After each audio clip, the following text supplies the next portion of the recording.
Baik, Bismillahirrahmanirrahim. Assalamualaikum warahmatullahi wabarakatuh. Waalaikumsalam warahmatullahi wabarakatuh. Yang saya hormati Ibu Hoga selaku dosen pengampu sistem pemilu dan kepartaian. Yang saya hormati rekan-rekan teman-teman berdiskusi pada hari ini. Perkenalkan, saya Fikri Yansyah atau Iya, selaku moderator pada debat pertama pada hari ini. Sebelumnya di samping kanan saya terdapat tim pro dan sebelah kiri saya selaku tim kontra.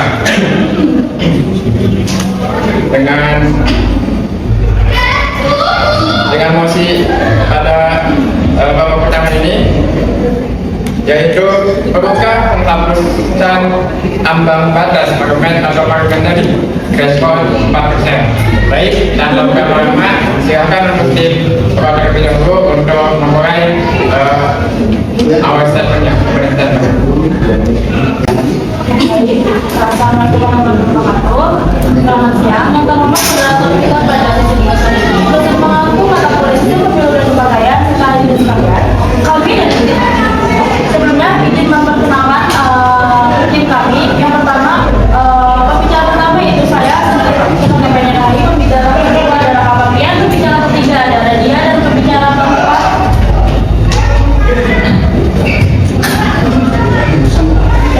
keempat ada juga. Kami dari sini telah menyatakan setuju bahwa ambang batas parlemen 4% perlu dihapuskan dalam sistem pemilu di Indonesia. Argumen utamanya itu yang pertama, penghapusan parliamentary threshold menjamin keadilan dan representasi rakyat. Dalam sistem demokrasi, setiap suara rakyat seharusnya memiliki nilai yang sama. Namun, dengan adanya ambang batas tersebut, setiap suara pemilih tidak terwakili di parlemen.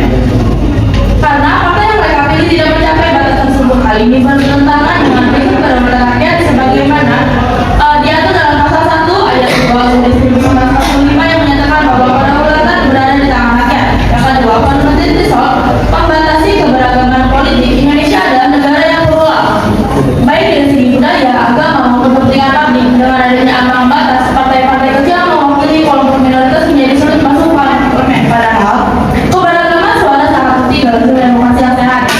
Yaitu menghapus threshold memperkuat demokrasi substantif. Demokrasi tidak hanya soal efisiensi pemerintahan, tetapi juga tentang keterwakilan. Dengan penghapusan ambang batas, parlemen akan lebih mencerminkan kehendak rakyat secara utuh, bukan hanya didominasi oleh partai besar.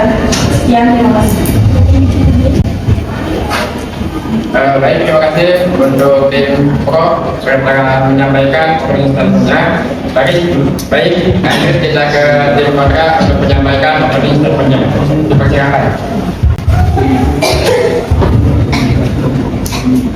Assalamualaikum warahmatullahi wabarakatuh. Salam Swastiastu, Namo Buddhaya, salam kebajikan. Yang terhormat Ibu Gaura dan beserta hadirin sekalian, perkenankan saya membawa Sidik sebagai pembicara pertama dari tim kontrak yang beranggotakan Jalan Raswati pembicara kedua, Fajri Budi Ramadan pembicara ketiga, dan Azul Parwigana Saputra pembicara keempat.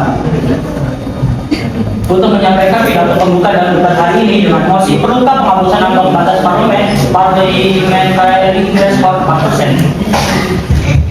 Hadirin sekalian, demokrasi bukan hanya tentang memberikan ruang seluas-luasnya bagi seluruh suara untuk masuk ke dalam sistem politik, tetapi juga tentang bagaimana sistem tersebut mampu berjalan secara stabil, efektif, dan menghasilkan kebijakan yang benar-benar bermanfaat bagi masyarakat luas.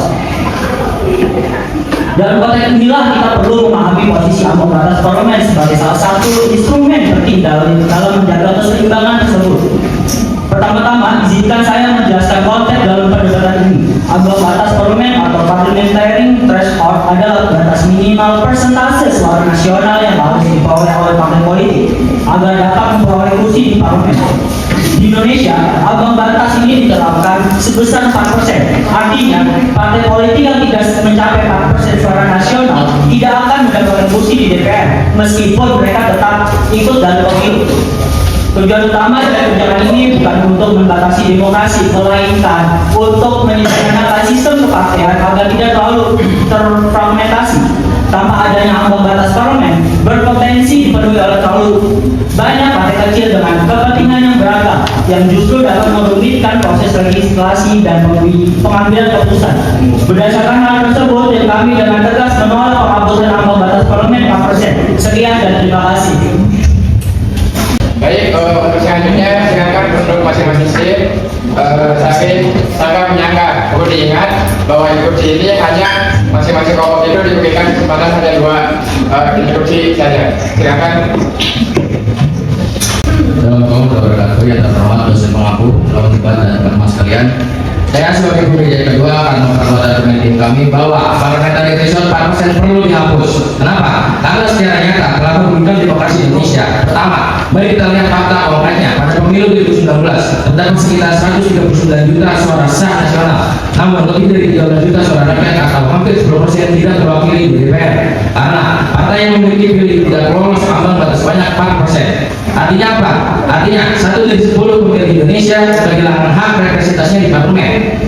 Contohnya, partai seperti PSI memperoleh sekitar 2,6 juta suara, Perindo sekitar 3,7 juta suara, dan Hanura sekitar 2,1 juta suara. Tetapi semua suara itu tidak menghasilkan satupun kursi di DPR. Ini bukan sekedar apa? Ini adalah bukti bahwa jutaan suara rakyat yang tidak cukup memakai dalam sistem kita saat ini. Kedua, kondisi ini menciptakan ketidakadilan dalam demokrasi. Karena dalam prinsip demokrasi, setiap suara seharusnya memiliki nilai yang sama. Namun, dengan adanya threshold, suara untuk partai besar bernilai, sementara suara untuk partai kecil menjadi sia-sia atau wasted vote. Jika kita terus mempertahankan sistem ini, maka kita secara tidak langsung mengatakan bahwa tidak semua suara rakyat itu penting. Ketiga, ambang batas ini juga mempersempit ruang bagi munculnya kekuatan politik baru. Padahal demokrasi yang sehat membutuhkan regenerasi yang pasti dan keberagaman gagasan. Dengan adanya threshold 4%, partai-partai baru harus menghadapi hambatan yang sangat tinggi sejak awal. Akibatnya, politik kita cenderung didominasi oleh partai lama dan aspirasi kelompok baru, terutama generasi muda, tidak tersalurkan secara optimal. Oleh karena itu, penghapusan parliamentary threshold bukanlah ancaman bagi demokrasi, melainkan langkah untuk memenuhi keadilan dan kesetaraan dalam sistem politik kita. Maka dari itu, kami sebagai tim menegaskan bahwa setiap suara rakyat harus dihitung bukan dilakukan oleh sistem, karena demokrasi yang sejati adalah demokratis yang inklusif, adil, dan benar-benar mewakili seluruh rakyat. Terima kasih. Terima kasih kepada pembicara pertama yang telah menjelaskan kerangka utama dari tim posisi tim kami. Seperti yang telah disampaikan sebelumnya mengenai stabilitas politik, penyederhanaan partai dan kualitas representasi, saya akan melanjutkan dengan memperkuat argumen tersebut melalui data dan fakta empiris. Di sini saya sebagai pembicara kedua akan mempertegas satu hal penting. Parliamentary threshold 4% itu bukan sekedar aturan teknis, tapi fondasi supaya demokrasi kita tetap berjalan dengan stabil dan efektif. Perlu kita garis bawahi, debat ini bukan soal memperbanyak partai, tapi soal menjaga negara tetap bisa berjalan dengan baik. Sekarang kita pakai data bukan asumsi. Berdasarkan hasil resmi Komisi Pemilihan Umum pada pemilu 2019, ada 16 partai nasional yang ikut, tapi yang masuk DPR cuma 9 partai. Karena ada threshold 4%. Artinya apa? Artinya threshold ini berhasil menyederhanakan sistem politik kita. Kalau kita lihat ke belakang, Indonesia juga pernah punya jumlah partai yang lebih banyak, dan itu justru membuat proses politik jadi lebih kompleks dan kurang efisien. Karena itu, threshold dibuat sebagai cara untuk menyederhanakan sistem politik. Terima kasih. Di sini saya ingin menginstruksi apa yang statement ataupun argumen yang kelompok dua berikan mengenai tentang penyederhanaan politik masuk untuk parlemen, yang dimana itu sangat bertentangan dengan demokrasi yang ada di Indonesia. Yaitu demokrasi yang ada di Indonesia itu berlandaskan kedaulatan rakyat. Dan di sini diatur dalam pasal 1 ayat 2 Undang-Undang Dasar 1945, kedaulatan berada di tangan rakyat. Serta pasal 2(2)(e) ayat 1 Undang-Undang Dasar 1945, pemilu harus langsung, umum, bebas, rahasia, jujur, dan adil. Yang dimana parliamentary threshold 4% menyebabkan suara rakyat yang memilih kecil, yang memilih partai kecil tidak terkonversi menjadi kursi. Yang artinya ini bertentangan dengan prinsip kedaulatan rakyat, karena tidak semua suara dihitung secara serat ataupun merata. Terima kasih. Di sini kami izin menanggapi ya. Kami memiliki 3 alasan utama, yaitu yang pertama, ambang batas parlemen sangat penting untuk menjaga stabilitas politik dan efektivitas pemerintahan. Dengan jumlah partai yang lebih terkonsolidasi, proses pengambilan keputusan menjadi lebih cepat dan tidak terhambat oleh terlalu banyak kepentingan kecil yang saling bertabrakan. Kedua, ambang batas mendorong penyederhanaan sistem kepartaian. Partai-partai kecil didorong untuk berkoalisi atau bergabung sehingga terbentuk partai yang lebih kuat dan representatif. Hal ini penting agar sistem politik tidak terpecah-pecah menjadi banyak kelompok kecil yang sulit disatukan. Ketiga, ambang batas justru meningkatkan kualitas representasi. Partai politik dituntut untuk memiliki dukungan yang signifikan dari masyarakat, bukan hanya mengendalikan basis kecil yang sempit. Dengan demikian, partai yang masuk ke parlemen benar-benar memiliki legitimasi yang kuat. Baik, terima kasih kepada kedua sahabat kami.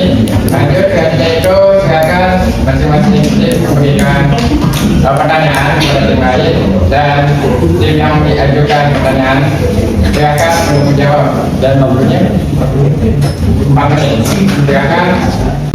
Baik, terima kasih kepada moderator. Saya akan membawakan pertanyaan. Jadi tadi menurut Anda stabilitas itu lebih penting daripada nilai-nilai demokrasi yang tergoreng karena adanya sistem threshold persen ini. Karena data mengenai 17,3 juta suara yang hilang atau terbuang pada pemilu 2024 berdasarkan dari lembaga KPU RI. Nah, itu suara 17,3 juta itu suara rakyat yang terbuang begitu saja. Jadi Anda lebih mementingkan stabilitas dibanding nilai-nilai demokrasi. Pertanyaannya, jadi bagaimana solusi untuk keadilan 17,3 juta suara itu tersebut yang terbuang sia-sia oleh sistem threshold 4%. Terima kasih. Dari tim kami dari tim kami, menurut tim kami justru threshold itu mendorong partai kecil untuk berkembang secara sehat. Mereka harus memperluas dukungan berkoalisi atau bergabung. Kalau semuanya langsung masuk tanpa seleksi, sistem politik jadi penuh kepentingan kecil yang terpecah. Oke, terima kasih. Ya, silakan untuk tim Polda untuk melanjutkan pertanyaan kepada tim Polda. Tadi kan kalian bilang kalau semua suara harus terwakili tanpa batas. Tapi kalau partai dengan 1-2% suara punya kekuatan tawar yang sama dalam koalisi dengan partai besar, apakah itu adil bagi mayoritas pemilih? Kalau tidak adil, berarti kalian mengakui perlu ada batas. Jadi kenapa menolak result? Terima kasih kepada Polda. Di sini saya akan menjawab pertanyaan Polda katakan yang dimana data itu penguatan argumen dari kami. Ya, terima kasih kepada Polda sudah menjawabkan argumen tersebut. Jadi mengenai pertanyaan dari tim Polda tersebut, kita perlu melihat kembali garis sejarah ataupun histori dari Indonesia sendiri, di mana kita ini negara demokrasi yang berlandaskan kedaulatan berada di tangan rakyat, yang artinya dari rakyat kembali ke rakyat.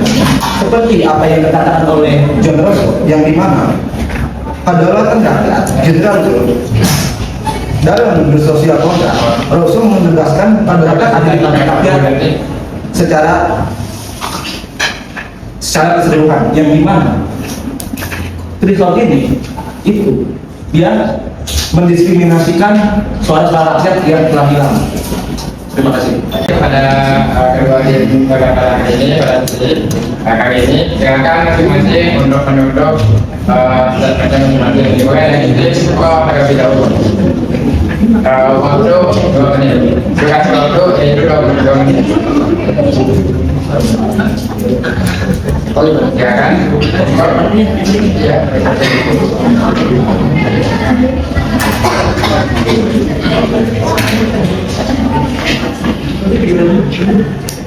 Baik, di sini saya akan menyampaikan closing statement dari tim Jokowi, yang dimana secara kesimpulan penghapusan parliamentary threshold 4% perlu dilakukan karena satu, bertentangan dengan prinsip kedaulatan rakyat dengan landasan UUD 1945. Dua, menghilangkan kesetaraan hak politik warga negara tidak menyebabkan suara rakyat terbuang. Itu merupakan tiga dari dari kami. Yang dimana saya rasa untuk keadilan demokrasi kita jangan sampai ada suara rakyat yang dititipkan kepada waktunya hilang. Saya kira itu sebuah prospek yang baik. Kalau presidensial threshold maupun parliamentary threshold itu nol. Kalau itu tidak bisa nol, ya mungkin bisa sedang-sedangnya saja. Kami dari Tempo Pro dengan tegas mendukung penghapusan parliamentary threshold. Terima kasih. Mungkin sekian persenjataan dari Tempo. Baik, terima kasih buat teman-teman tim Pro. Selanjutnya kita dengarkan konten statement dari tim kontra. Hadirin yang saya hormati, sebagai pembicara penutup, izinkan saya merangkum seluruh argumen dari tim kami dan menegaskan mengapa kami menolak penghapusan parliamentary threshold 4%. Sejak awal, tim kami telah menegaskan bahwa ambang batas parlemen adalah instrumen yang penting bagi dalam menjaga stabilitas politik. Tanpa adanya batas ini, sistem kepartaian akan menjadi terfragmentasi. Parlemen akan dipenuhi banyak partai kecil dan proses legislasi akan menjadi tidak efektif.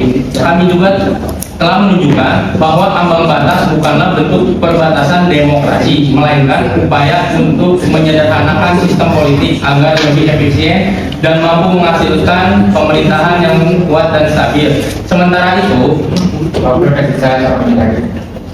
tim lawan lebih menekankan bahwa aspek reparasi tanpa mempertimbangkan dampak jangka panjang terhadap stabilitas negara.